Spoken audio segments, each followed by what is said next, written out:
Thinking Aloud.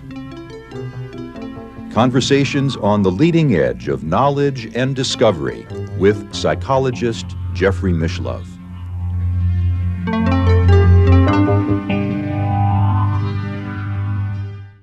Hello and welcome. I'm Jeffrey Mishlove. We'll be exploring parapsychology in Russia today with my guest Loyd Auerbach, who is the co-author with Ed May, Joe McMoneagle, and Victor Rubel of the book ESP Wars, East and West.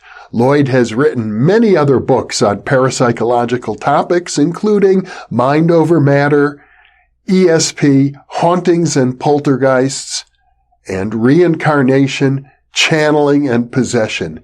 He's on the board of advisors of the Rhine Research Center in Durham, North Carolina, where he also teaches an online parapsychology course. He holds a master's degree in parapsychology from John F. Kennedy University. And now we'll switch over to the internet video. Welcome, Loyd. It's a pleasure to be with you once again. Thank you, Jeffrey. It's good to be with you again as well. ESP Wars. I mean, it's largely focused on Cold War parapsychology, but there's a lot of very interesting material subsequent to the Cold War, and it certainly left me with the impression that there's probably an amount of parapsychology going on even right now inside of Russia. But, I just had lunch with the main author, Ed May, who you know, who, of course, was the program director of Stargate, our Stargate program for over 10 years. And we had lunch yesterday, and he mentioned that when we're talking about acceptance of psychic ability here in the States, he said it's already been done in Russia. They all accept it anyway, culturally. So we have a big cultural difference between the U.S. and Russia, and certainly what the Soviet Union was. It is accepted there in the sense that they have an ancient shamanistic tradition, which is sort of in the bones and in the blood of the Russian people. Yet I know there's a lot of pushback, and I'm under the impression that it's probably not the case that there's major government funding going on in Russia right now. I don't believe there's a huge amount, certainly not what was going on during the Cold War. There were 40 institutions during the Cold War that were doing parapsychology research under the Soviet government. And there's not as much, but there still is some going on, and certainly some more applied things with remote viewing over there. And I get the impression that it often requires a very strong personality with good credentials in the conventional sciences and a respected academic position. And if such an individual wishes to engage in parapsychology research, they're likely to be able to direct some funds for that purpose. That seems to be the case today. It certainly was the case during the Soviet Union. Of course, they had a directive to come up with, I guess you could say, countermeasures to what they thought we were actually doing, because there was thought in the early 60s that the U.S. was doing research on telepathy and other areas of psychic experience that seems to have been based on perhaps an experiment that didn't succeed, if it actually ever happened, and a leak from the CIA. There was a submarine experiment, supposedly, where they were testing to see whether or not they could communicate telepathically from deep sea within a sub to the surface. And that didn't really work. But it was leaked apparently to the Soviets, and the Soviets took it and felt compelled to do their own version of research, which sent them on a path spending billions of dollars in all these institutions, which of course led to us starting the Stargate program as it was originally conceived, because we were afraid of what they were doing. Now, I remember very well, because I'm old enough, back in 1969, when Psychic Discoveries Behind the Iron Curtain was a major bestseller. It was available in virtually every bookstore. I think they sold well over 1 million copies. And it was part of what inspired that very exciting decade of the 1970s, when it seemed as if parapsychology might revolutionize colonize the world because we were going gung-ho and the Russians were going gung-ho. But subsequently, certainly in this country, the revolution, the psychic revolution that I anticipated back in the 1970s has yet to fully manifest. And I presume things have quieted down in Russia as well. Yeah, Psychic Discoveries Behind the Iron Curtain is a really interesting book. I remember when it came out as well. I was a young teenager, and I was very interested in parapsychology, so I read it when it came out. It was pretty fascinating, and of course there were subsequent books after that about that. In working on ESP Wars, though, with Ed and Victor Rubel and Joe McMoneagle and their material that they had, and especially the material that had been gathered in interviews with several of the Russian principals, people who were heavily involved in the Soviet program and the Russian program. One of the most interesting things that came out of what I read and what I played with, the information in these interviews, was that most of what was in Psychic Discoveries Behind the Iron Curtain was essentially propaganda in terms of successes. But it was not propaganda directed at the West. That's the interesting thing. These were researchers and individuals, including people within the KGB and the military, who were basically using success or giving successes to the Kremlin in order to keep their funding going and to stay out of gulags. It just happens that our journalists got caught up in that as well. Mm-hmm. Yeah, I actually back in the 1970s interviewed Sheila Ostrander and Lynn Schroeder, the authors of that book, when they were out on a book tour, and they did do a good job of journalism, and they translated a lot of material from the Russian. But I can well imagine that the researchers they spoke to, at least to some degree, were out to impress them. Absolutely. They were out to impress them because they were out to impress the Kremlin. Mm-hmm.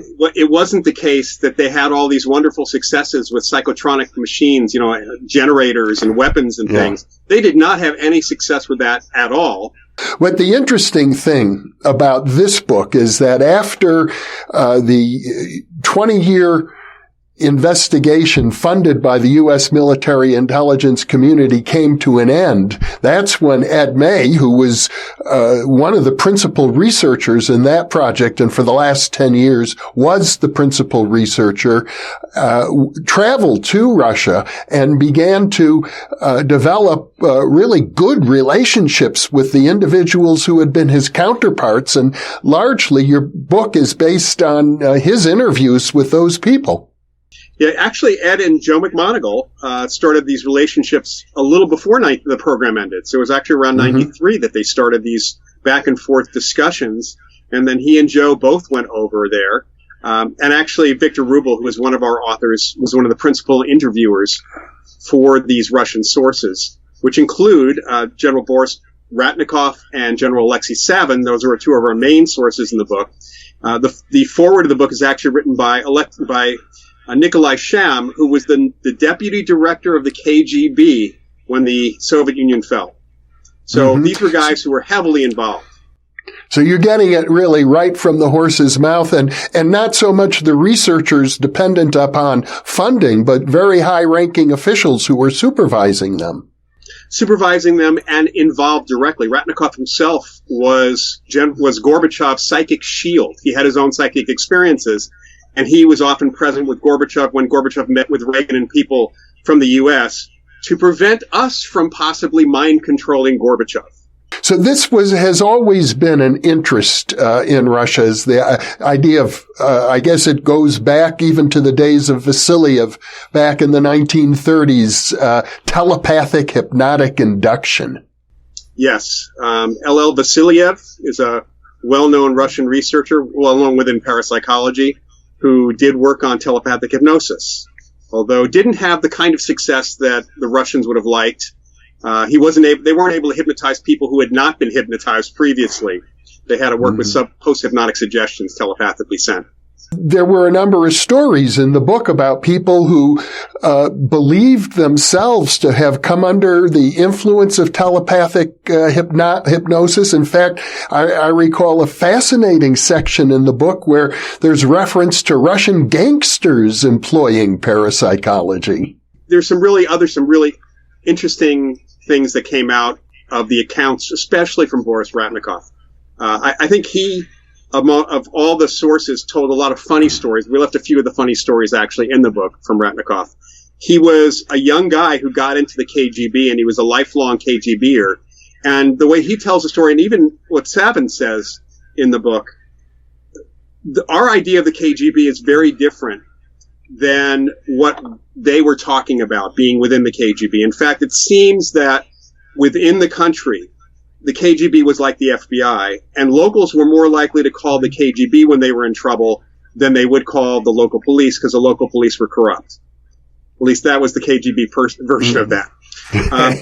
But they used remote viewing quite a bit, even in the Soviet era and afterwards, for law enforcement. In fact, that was the major application of remote viewing within the Soviet Union, within Russia, was more applied to criminology, to dealing with gangsters who often themselves believed in this experience and might have had their own psychics fighting against the KGB psychics. Mm-hmm. So, and Ratnikoff was one of the principals involved in all of this. Boris Ratnikoff provides a huge amount of background on this whole program and his participation as a psychic, not just as a principal from the military. Again, he was known as the psychic shield for Gorbachev, supposedly psychically shielding him from any mind control attempts, which we never did. Yeah. Well, and that's quite interesting because there are a number of stories in there where Ratnikoff and other psychics are used for that purpose, to act as shields or healers, who are in effect using what I guess you'd have to say some form of psychokinesis. I mean, the idea of psychic shielding like that is not one that I've encountered really in Western parapsychology. Not for one person to shield another, for a person to shield themselves, perhaps, that's not an uncommon idea. That's the psychic self-defense idea. But yeah, you're right. I had not encountered that as someone shielding someone else previously. Mm-hmm. And I gather from these reports of Ratnikoff that the KGB or other law enforcement agencies may have actually had on their staff or on their payroll maybe as many as 30 psychics working on law enforcement issues. They had a variety of psychics across the country. Tofik Dadashev was one of the main psychics who is in the book and has been interviewed for the book as well. And he was involved in a number of really interesting legal cases, yeah. Some of the cases that Dadashev was involved in were very high profile, I gather. They were, and involved terrorists and other situations where there were hostage takers, and he was certainly one of the better known psychics in the Soviet Union and in Russia. As I read the chapter on Dadashev, I see that he made the transition from working exclusively for the Russian security services to eventually being able to contract himself out and work for foreign entities. Well, that happened. Obviously, that happened because the Soviet Union fell, because Russia shifted. I'm not quite sure where that is today, given the current climate that we have with Putin and the others, but there still is, they're still somewhat active there. And it was not just, law enforcement. Of course, the military itself had used psychics as well. Alexei Savin talks about training people. They had a whole training program for remote viewing. And they actually trained military personnel to do remote viewing, even putting individual remote viewers in tanks during the Chechnya conflict, so that they could actually tell the tank folks that there was somebody around the corner with an RPG, for example. Ed May's joke about that is, 40 feet is not terribly remote. But there is this sense of intuitive instinct that when you're in the battlefield itself, sometimes you can feel second by second when dangers are around the corner that are not visible. And this was actually even more than that. This was actually trying to view who was there and where it was coming from, and whether, not just the instinct of, do we stop here, but what was coming, what's actually around the corner, what's going to happen, but actually what is happening right now. So who is there ready for us to ambush us? And Savin, I understand, worked very closely with Ed May. The two had proposed to set up a joint Russian-American parapsychology project to be funded by both governments. The proposals were written, never apparently approved, but Savin ran what you describe as probably the largest remote viewing operation in the world, with maybe 100 remote viewers. He certainly did, and had some of the best remote viewers in the world. Joe McMoneagle got to meet his counterpart, the best viewers over there, in a couple of visits. And it really is interesting. I think it's certainly the culture that allowed for more of an expansion than we certainly had here. Although the success of the Stargate program, I just was given yesterday by Ed the third volume in the Stargate archives. The fourth volume will be out shortly. And there were over 580 individual missions or tasks that were given by a variety of federal agencies. And I love hearing, the skeptics talk about none of it was any good. And yet these agencies consistently came back again and again and again to the Stargate personnel for more intel. And you'd think that if it wasn't successful, they wouldn't keep coming back. So we have a skew of how our culture sees this subject and how our science and academics see it versus what the Russians did, which was very much supportive. Let me put on the devil's advocate cap for a moment, because I can imagine that, let's say I'm with some government security agency and I've used remote viewing in the past and not had successes, but now I've got a new problem and all of my conventional methods for gathering information are failing. And I might say to myself, well, remote viewing didn't work in the past, but maybe it'll work this time. I'll give it one more try. Yeah, except that the feedback has been that it was providing useful intel. So that's the thing. The problem a lot of times, though, is specifically they meaning Ed, Joe, and the other viewers didn't necessarily know anything more than you gave us good intel. They didn't know specifically what the intel was, and they also didn't know if the agency acted on the intel. Because there's one thing to provide actionable intelligence, another to actually go out and use that intelligence into the field.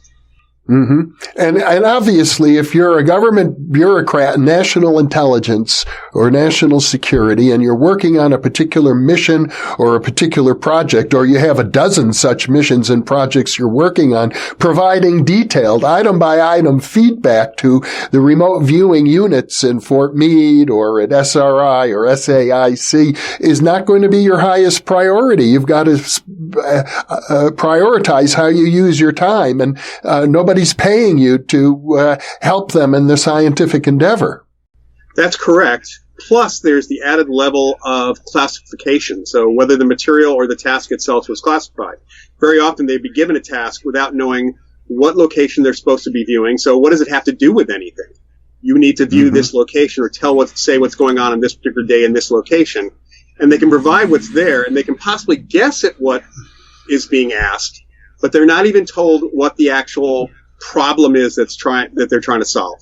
So if it's a classified issue, they can provide whatever information they can. They can speculate as to what was going on, but they may not get the feedback as to what actually was accurate because what was going on was classified.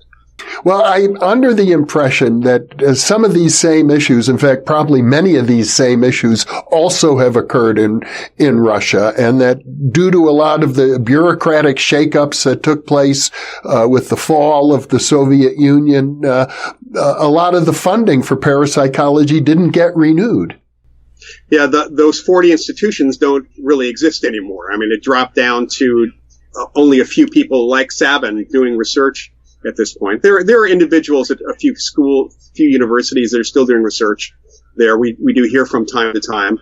But it's certainly not any sort of program like what the Soviets were doing. One of the big Soviet or Russian emphases was psychotronics, the idea that there was some form of technology, instruments that could be built and developed that would augment psychic functioning, a kind of human-machine interface for the purpose of telepathic hypnotic induction or spying or things of that sort. And I gather one of your informants had literally dozens, if not hundreds, of Russian inventors coming to him with their devices. Yeah, apparently it wasn't uncommon for these institutions to have people show up with black boxes or other devices saying this will make people psychic or this will be a weapon of the mind. And the receptionist or whoever the researcher was that was doing intake at that point would say, thank you very much, take the device and toss it into a storeroom or closet, because they had been already doing so much testing and knowing that nothing was working, that it wasn't really worth it to them to continue in that vein. But your book does hint that maybe some of those devices either have been shown to work, or at least they haven't been disproven, they haven't been tested. Well, I'd say that based on what our informants told us, that the majority of the devices handed to them weren't ever tested. And it's possible that some of them did work. They ended up relying more heavily on people, which is what we have done, of course. Yeah. They didn't find that there were necessarily any bits of technology that could enhance psychic ability. And relatively recently, Ed asked Nikolai Sham again, was there anything, did you have any success at all? And he pretty much said no. Not with psychotronics. Well, our mutual friend Beverly Rubik is currently the president of the U.S. Psychotronics Association. I was a keynote speaker there at their annual event last year, and there was a wide range of radionics devices and crystals and wire coils of different kinds with their inventors there making similar claims. And I talked to a number of people who told me about the incredible successes they had using these devices. So the field of psychotronics is still alive and viable here in the United States. I can say that. The question I would have is, maybe the individual had, was there more than one individual who had success with this device? Because I could see that an individual who might not understand that they are themselves psychic might actually build a device which does work for them because they believe it works for them. But then the question is, if I hand it off to somebody else, is it going to work for that other person? Well, I can say this. In the United States, there are companies that are building these devices and marketing them, and they've been in business for years. They have clients who will use them and apparently keep coming back for more. And the people I talked to were not the inventors of the devices. They were people who acquired them, sometimes by accident, sometimes intentionally. And, I did an interview, in fact, with Beverly on psychotronics. I'm going to link to it right now. Our viewers can go to the upper right-hand part of their screen and click into that interview if they're interested. Beverly and I sort of likened it to the idea that if you have a pencil, it's easier to do arithmetic. That makes sense. For dowsers, and the dowsing ability is, of course, internal. It's not from the stick, but the sticks will make it easier for you to do that. Now, you mentioned that the Russians did remote viewing, and of course, back in by the mid-1970s, Puthoff and Targ had published Mind Reach. They had published articles about remote viewing in the proceedings of the Electronics Engineering Society. IEEE. So the information about American experimental successes in remote viewing was widely read, and I'm sure the Russians had access to it. Were they modeling their remote viewing on the American approach, or did they have a unique approach? Generally, from what we got from informants, it may have been a combination of the two things. Clearly, so while the government research was going on, Targ and Puthoff were doing research for the CIA initially, and doing work for them. So all these tasks that these programs, whether it was Sunstroke or Grill Flame or Stargate, all the various names of these projects, at the same time that those were going on, the same researchers, including Ed May. I remember Ed May doing a presentation on remote viewing for the Parapsychological Association, during the middle of all this, in fact, I visited him at SRI before he left SRI to go over to SAIC, and not once did he say he was doing research for the government. That was the thing that was secret. So they were taking the application of remote viewing and what they were learning, and they were testing it in a way that could actually go out so that others could replicate it. At the same time, they were doing all these tasks that were classified or doing work for the government, for various agencies in the government. So it was kind of available. The methodologies were available to the public and available certainly to the Russians at that time. Not the specific task, or even that we were doing it covertly as well. It would seem as if some of the Russian remote viewers were extremely talented, according to the reports of Joe McMoneagle and Ed May, who had a chance to engage in some joint experiments with them. Some people have an aptitude for it, and that's a word that Ed's used, and I've used certainly. There's an aptitude for doing remote viewing. Although Ed and Joe were convinced that you could only get so good, and then you can't get any better than that. So you have to figure out what the high level of your aptitude. So finding the people who could do remote viewing as good as a Joe McMoneagle, not always easy, but the Russians had a few people like that. Yeah. I gather that one of the things the Russians did is they conducted some mass experiments to see what percentage of the population were capable of performing remote viewing at a professional level. Yeah, I'm not sure if they did it with that specific task criterion, in mind, but they certainly did testing of a lot of people.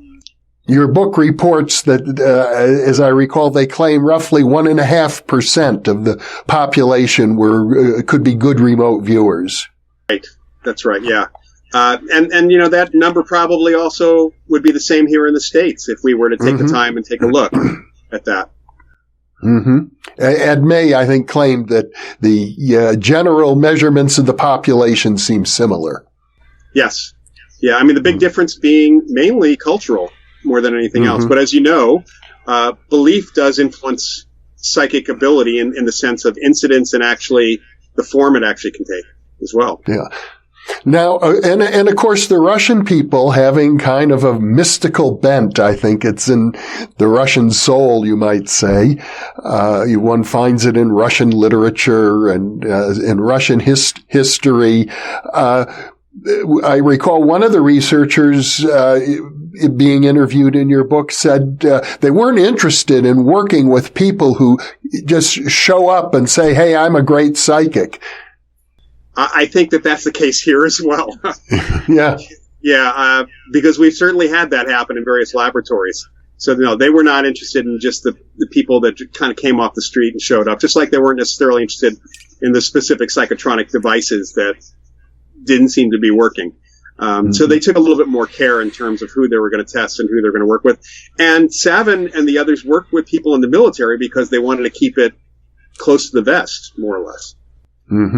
Now, Savin, I gather, is now retired. He is. He's still doing remote viewing research, from what Ed tells me. He's no longer the head of a big institute with 100 remote viewers working for him. And Boris Radikoff is essentially retired as well.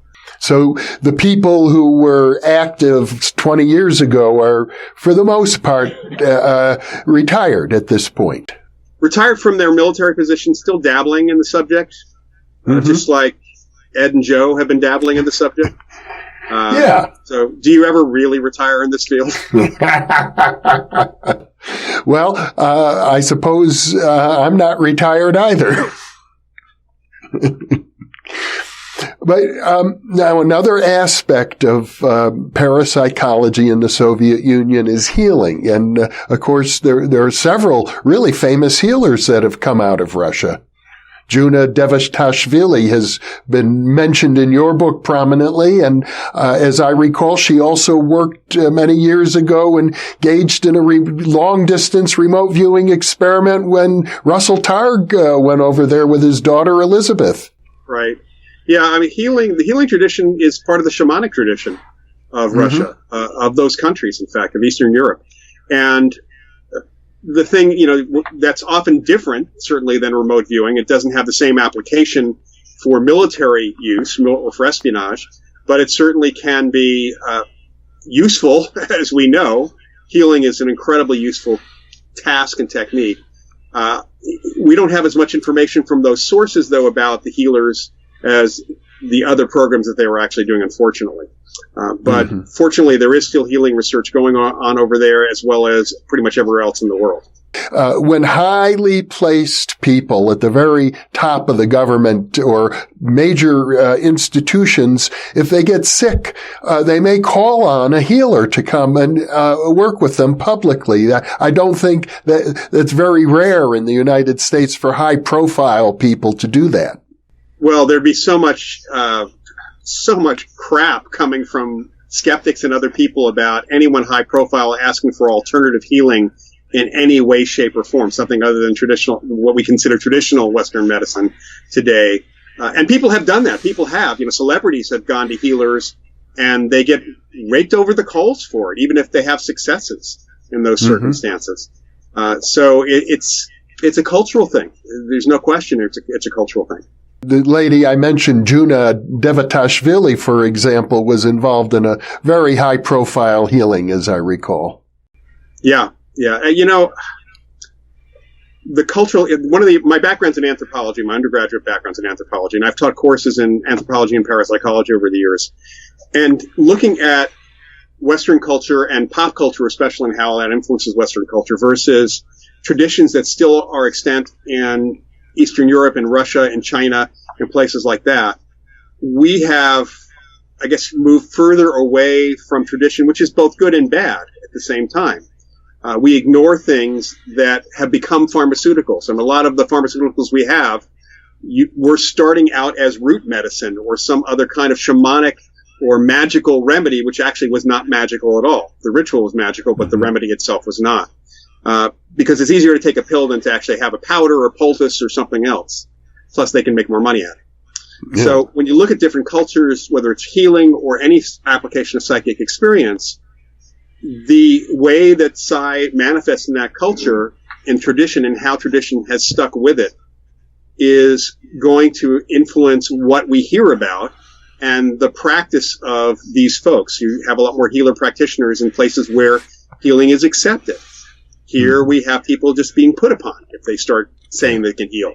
Maybe this is the same because your co-author and our mutual friend Ed May would consider himself a physicalist. He's not one of these parapsychologists who think that we have to develop a whole new metaphysics in order to explain psychic functioning. He believes that eventually modern Western materialism is going to resolve the mystery of how psychic functioning works.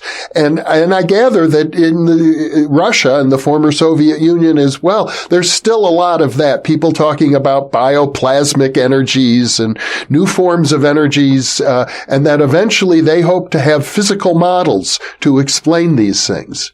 Well, and I think that if you expand our physical understanding of the universe, you will have physical models to understand these things to some extent. The big question is whether we have a full understanding of what consciousness is down the road. That's actually a big question in science. In having discussion with that, because I'm not a physicalist, I'm not a materialist in that way. I do believe in life after death. I think there's some great evidence for the survival of consciousness and consciousness existing or extending past the body. I just don't think that we have the ability right now, or the technology or the understanding in science to explain these things.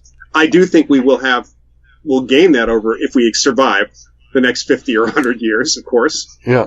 We'll have that ability to expand our understanding of these things if we study it. I mean, the problem is that in most parts of the world, it's taboo still to actually put money to study the scientific study of these things. And until even the other side, the people who are skeptics, there are millions of people who have psychic experiences. This is not explainable. I mean, the fact that, and this is a fact, that skeptics, people who call themselves skeptics, often say it doesn't exist, these things don't happen, and they have no explanation other than kind of lip service, because they will not look at the individual studies, or they will not look at the evidence that's actually there and try to come up with an explanation. But even within our field, as you know, we have different attitudes and explanations for things like apparitions versus It's ESP. It's the ESP of the living. Right. So we have to kind of still research these things to get an understanding of them. Would you say that the climate in Russia today is different? That people don't laugh as much? The giggle factor, or what I sometimes call the horse laugh factor, doesn't inhibit research in Russia as much as it seems to be an active inhibitor here? I would say that is the case, but I think that goes back even to the Soviet Union. I think that really, because there was support within that milieu, it has continued. It doesn't grow out of nothing. It actually was there. Mm-hmm. And what's really interesting to me is I've talked to some Chinese researchers, so you have the Chinese government. If you suggest that it's psi or ESP or PK or Qi even, they might shut down a researcher. I've talked to researchers who have to be very, very careful when they're doing studies around this subject on how they explain what's going on or how they speculate what's going on. That really didn't happen in the Soviet Union.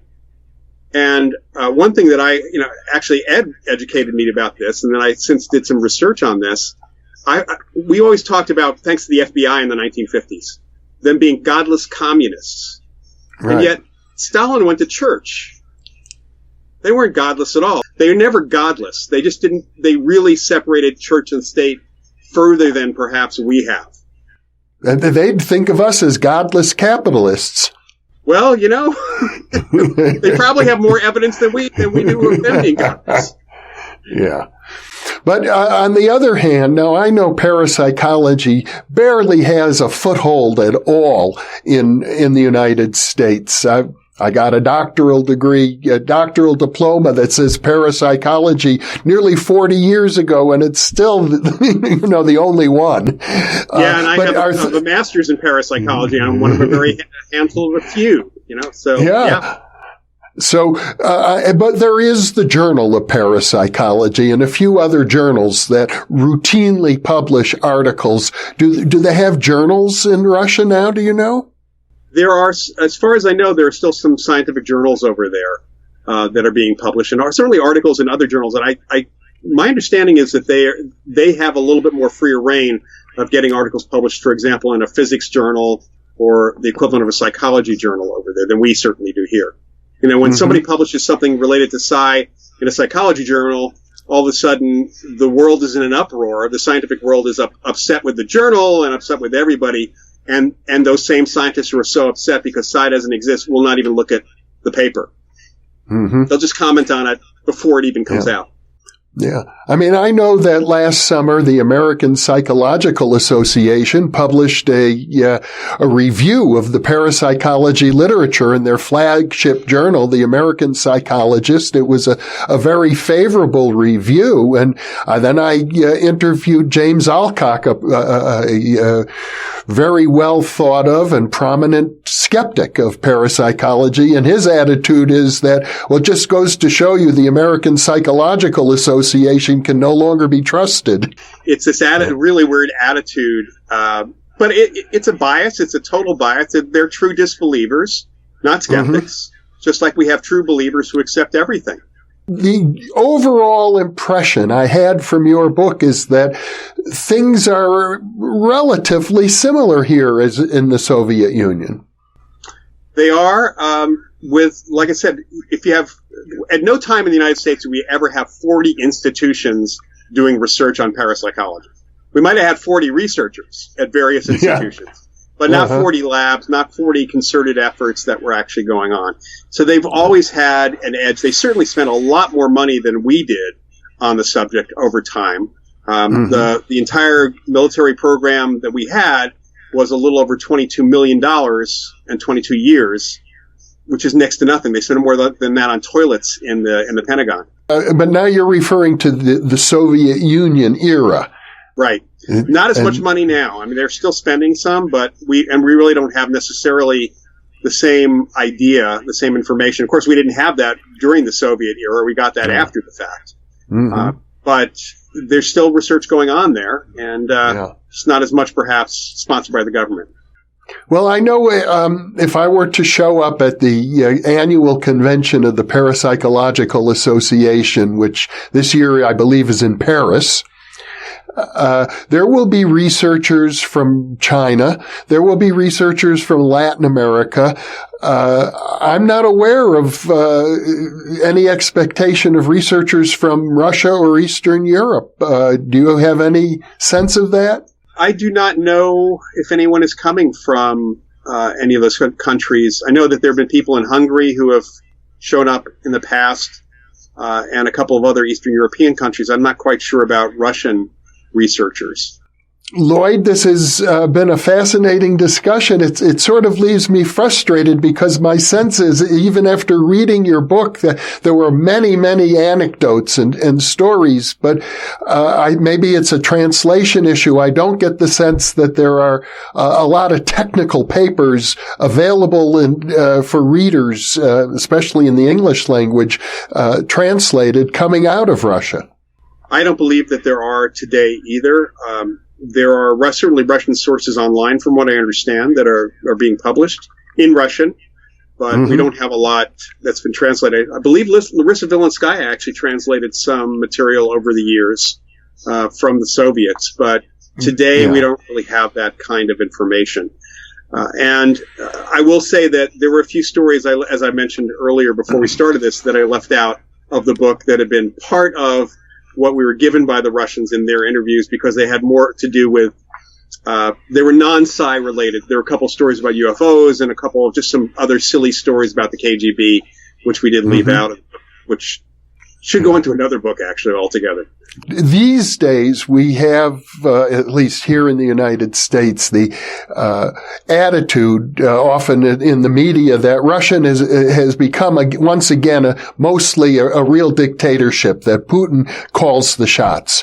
And do you have any sense at all of his attitude towards parapsychology? I don't, because actually Ed has been over there, and our book was released in Russian, so he was over there for the book release, but not really a sense of Putin himself and what he was thinking of the subject. Yeah. Certainly, there's people in the government who were very interested over there who did show up at the book release, but as far as I know, I don't know of any situation where Putin has expressed his interest. Or any other sense of an official policy from the Russian government? There doesn't. From what I understand from Savin and Ratnikov, there's no official policy, certainly not an official policy against it.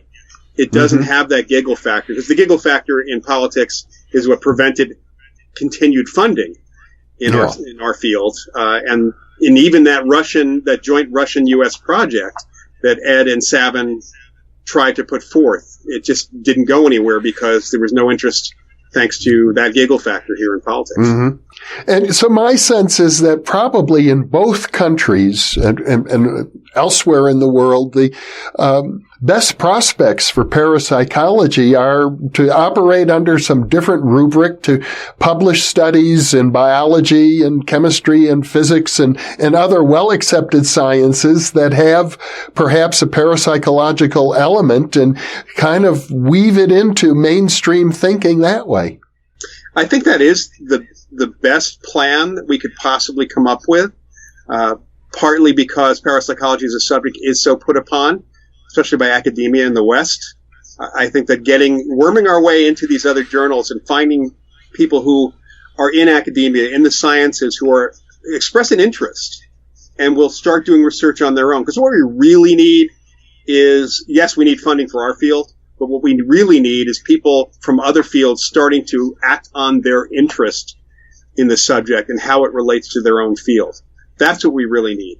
Unfortunately, especially in the West, the attitudes in academia which has been engendered by the skeptics organizations more than anything else, is that if you have an interest in this, you're nuts, you're not credible, it's all woo-woo, it's all crazy stuff, so you should stay away from the subject. Yeah. Well, once again, Loyd Auerbach, this has been an informative and I would say eye-opening interview. So thank you for being with me. Thank you, Jeffrey. It's been a pleasure.